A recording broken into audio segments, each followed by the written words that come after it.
ఓం నమ శివాయ. నా పేరు పాండురంగారావు. రుద్రాక్షలు వేదగణితము. రుద్రాక్ష ధరించాలి అనుకునే ముందు ఒక చిన్న కథ చెప్తాను. కురుక్షేత్ర సంగ్రామం జరగడానికి ముందు కృష్ణుడు అర్జునుడు వెళ్ళి ఆ ప్రదేశాన్ని పరిశీలించారు.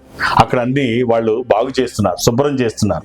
ఎందుకంటే పెద్ద యుద్ధం, మధ్యలో ఏమి ఉండకూడదు, చెట్లు అవి ఏమి ఉండకూడదు, అన్ని క్లీన్ చేస్తున్నారు. వీళ్ళిద్దరూ గమనిస్తున్నారు. ఒక పక్షి వచ్చింది, కృష్ణుడి ముందు వాలింది. కృష్ణ కాపాడు, ఏం చేయాలి, నేనేం చేయగలను, నీకేం అవసరం అని అడుగుతాను. నాకు చిన్న పిల్లలు 4 ఉన్నారు. ఈ చెట్లు అన్నీ పడేశారు. దూరంగా కనుచూపు మేరల్లో ఎక్కడ ఏమీ కనిపించట్లేదు. ఎగిరే పరిస్థితిలో నా పిల్లలు లేరు, తీసుకెళ్లే పరిస్థితిలో నేను లేను.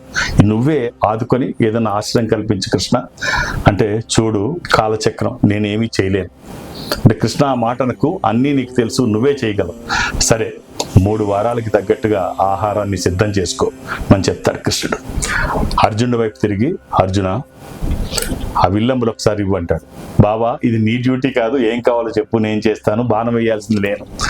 ఇవ్వబయ్యా నీకు ఎందుకని తీసుకుంటాడు. బాణం వేస్తాడు. ఎదురుగా ఒక ఏనుగు మెడలో ఉన్న పెద్ద గంట కింద పడుతుంది. అది పగిలి బ్రేక్ అవుతుంది కొంత. అప్పుడు నవ్వుతాడు అర్జునుడు. బావా, నీతో కాదని చెప్పాను కదా, ఏనుగుకి కొట్టకుండా గంటకు కొట్టావు, ఏమి గురయ్యా నీది అంటాడు. సర్లే బావా పద అని వెళ్ళిపోతారు.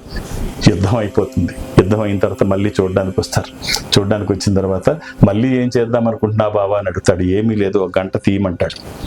అప్పుడు పడిన గంట ఇప్పుడు తీస్తే చక్కగా 4 పిల్లలతో పక్షి బయటకు వచ్చి ఎగిరి వెళ్ళిపోతుంది.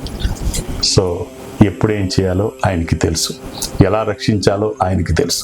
మీరు ఏ రుద్రాక్ష ధరించాలి తెలుసుకోవాలనుకుంటున్నారా? ఈ నెంబర్తో కాంటాక్ట్ అయితే ఖచ్చితమైన రుద్రాక్ష నేను అడ్వైస్ చేస్తాను.